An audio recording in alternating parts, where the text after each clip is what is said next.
One fine day in space, Earth wasn't feeling so great. Achoo! Oh no, I don't feel so good.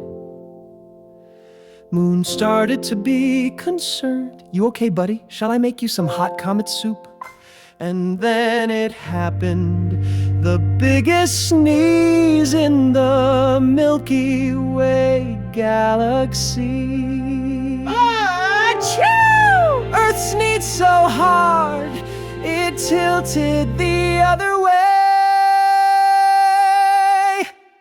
Suddenly the north got chilly and the south got sunny. Summer and winter swapped spots. Hey, is this what the sun feels like? How am I supposed to hop in these conditions?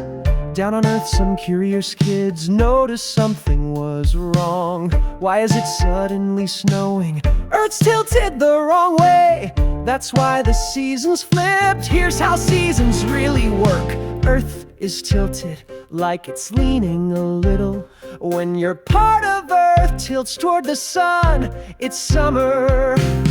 When it tilts away, it's winter.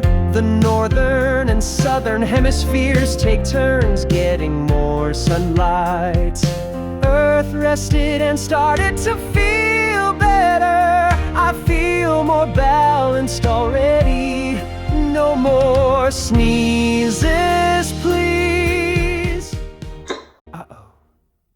The seasons were back in the right places, and everything was spinning smoothly again.